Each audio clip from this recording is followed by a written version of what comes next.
और उत्तर प्रदेश सरकार में मंत्री ओम प्रकाश राजभर की पार्टी के कार्यकर्ताओं ने पुलिस पर अभद्रता करने का आरोप लगाया।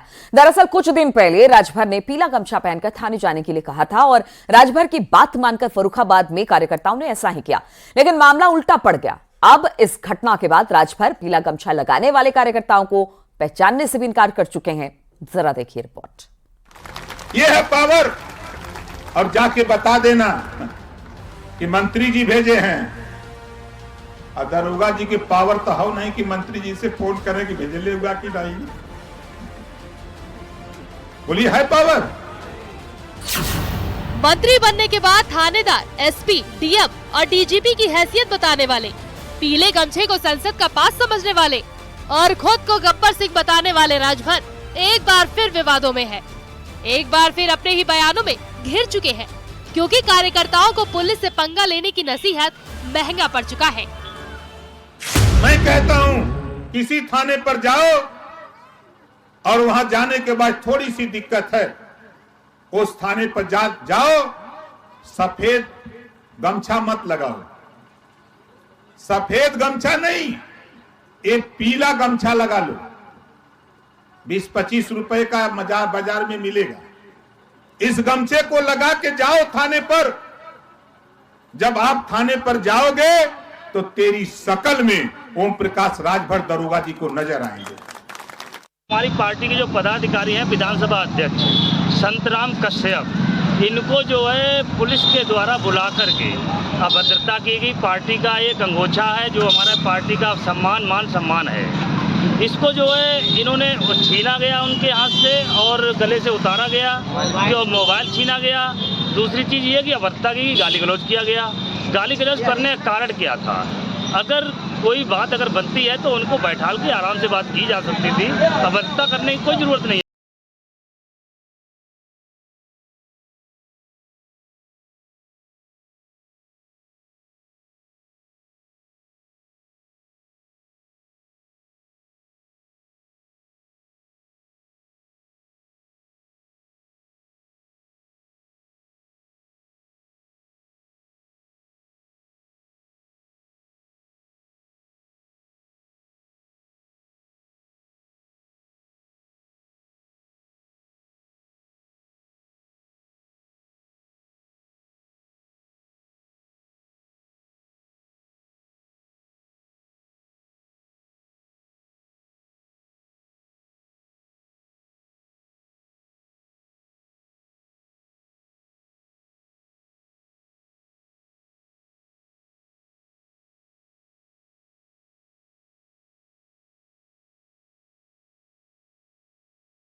गमछा उतरवा दिया गया था वहाँ पे। क्या कहना चाहेंगे? नहीं, ऐसी कोई मुझे जानकारी नहीं। आपके जिला अध्यक्ष का बयान है। अभी ऐसी कोई जानकारी नहीं। फर्रुखाबाद में कौन जिला अध्यक्ष है मुझे ये भी नहीं है। खैर, राजभर जब भी जो भी बोलते हैं उससे विवाद जरूर गहराता है, लेकिन इस बार तो वो अपने बड़बोले बयान के बाद बैकफुट पर आ चुके हैं।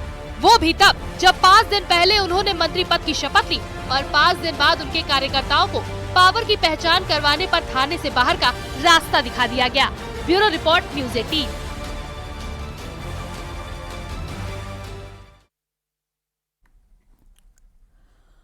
और मोदी सरकार के दूसरे टर्म में वो सारे चुनावी वादे पूरे हो चुके हैं जिसका अब तक जिक्र होता था। मोदी सरकार ने अपने दूसरे कार्यकाल में नारी शक्ति और राष्ट्रवाद से जुड़े अहम मुद्दों को चरणबद्ध तरीके से अमलीजामा पहनाया।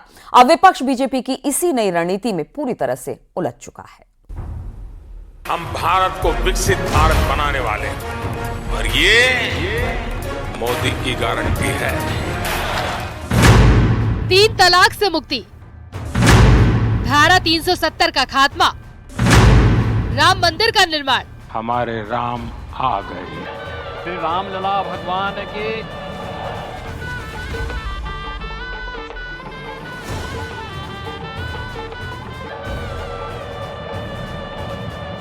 और देश में सीएए लागू करने की गारंटी पूरी हो चुकी है। तो अब मोदी की गारंटी 2024 में हैट्रिक की गारंटी दे रहा है। पीएम मोदी ने साफ शब्दों में कह दिया है, बीजेपी का तीसरा कार्यकाल नारी शक्ति के उत्कर्ष का नया अध्याय लिखेगा।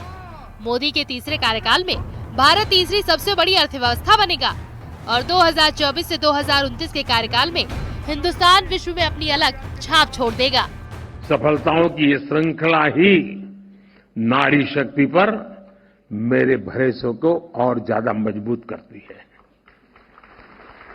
मैं देश की हर माता, बहन, बेटी को ये विश्वास दिलाता हूं कि हमारा तीसरा कार्यकाल नारी शक्ति के उत्कर्ष का नया अध्याय लिखेगा। अयोध्या में राम मंदिर का निर्माण और फिर 2 महीने बाद देश में सीए लागू कर बीजेपी ने लोकसभा चुनाव में उतरने से पहले हिंदुत्व के तरकश में एक और तीर सजा लिया है। पार्टी की पूरी रणनीति जाति गणना का सवाल खड़ा करने की कोशिश में जुटे विपक्ष को हिंदुत्व और राष्ट्रवाद की पिच पर उतारने की है। प्रधानमंत्री नरेंद्र मोदी और केंद्र सरकार ने जो कहा वो किया। 2019 लोकसभा चुनाव को लेकर बीजेपी ने सीएए को अपने मैनिफेस्टो में शामिल किया था, यानी बीजेपी के मैनिफेस्टो को भी अब पूरा कर लिया गया है। मोदी सरकार ने अपने दूसरे कार्यकाल में हिंदुत्व और राष्ट्रवाद से जुड़े अहम मुद्दों को चरणबद्ध तरीके से अमली जामा पहनाया। सत्ता में आते ही पहले साल 2019 में 3 तलाक को दंडनीय अपराध बनाया। महिला आरक्षण बिल दोनों सदनों से पास करवा कर कानून बनाया। दशकों पुराने अनुच्छेद 370 को निरस्त कर दिया। सुप्रीम कोर्ट के फैसले के बाद राम मंदिर का निर्माण करवाया। अब हिंदुस्तान में नागरिकता संशोधन कानून लागू कर दिया।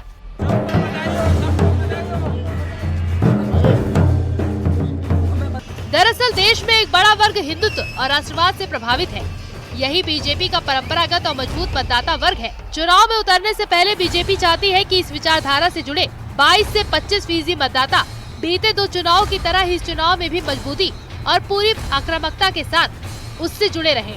प्रधानमंत्री मोदी जी की विकसित भारत के जो संकल्प है, उस संकल्प की प्रतिपूर्ति होती है और सचमुच ये हर भारतवासी का संकल्प बनना चाहिए कि हमारा देश विकसित भारत बने। हम सब, क्योंकि विकसित भारत का मतलब भारत के हर नागरिक के जीवन में व्यापक परिवर्तन करना है। हिंदू, सिख, ईसाई, बौद्ध, पारसी ऐसी माइनॉरिटीज के लिए, अल्पसंख्यकों के लिए जो इन 7 लगते पड़ोसी मुल्कों में है, अगर उनको उत्पीड़ित किया जाता है, प्रताड़ित किया जाता है, तो भारत में नागरिकता देने का कानून बनाया है। दुनिया भर में इतना बड़ा मानवीय कार्य किसी ने किया है तो प्रधानमंत्री नरेंद्र मोदी जी ने और अमित शाह जी ने किया है। यानी प्रधानमंत्री मोदी का पहला और दूसरा कार्यकाल सियासी पटल पर अटल हो चुका है, तो अब तीसरे कार्यकाल की बारी है, जिसकी पूरी तैयारी है और नारा भी 400 पार कर दिया जा रहा है। Bureau report, news 18। और रील बनाने की सनक और स्टंट का फितूर युवाओं के सिर चढ़कर बोल रहा है। स्टंट का एक ऐसा ही वीडियो सोशल मीडिया पर जमकर वायरल हो रहा है। जरा देखिए रिपोर्ट।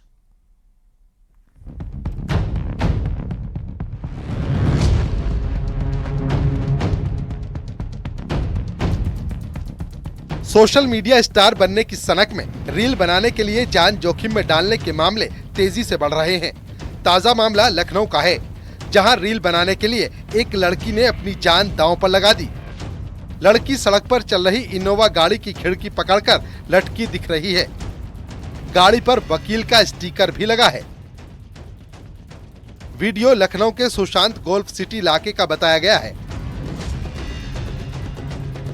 ये वीडियो सोशल मीडिया में तेजी से वायरल हो रहा है। देखिए ये लड़की किस तरह कार के बाहर लटक रही है। उसे ना तो किसी बात का डर है, न किसी बात का खौफ। कार की ड्राइविंग सीट पर बैठा लड़का उसे एक हाथ से पकड़े हुए है।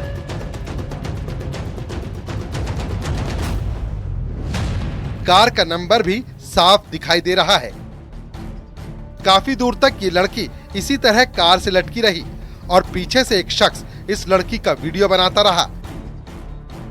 ये स्टंट बेहद खतरनाक साबित हो सकता था।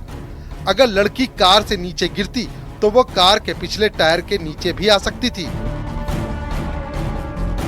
लेकिन रील बनाने की ऐसी सनक और स्टंट करने की चाह में युवक अपनी जान को जोखिम में डालने से भी नहीं चूक रहे।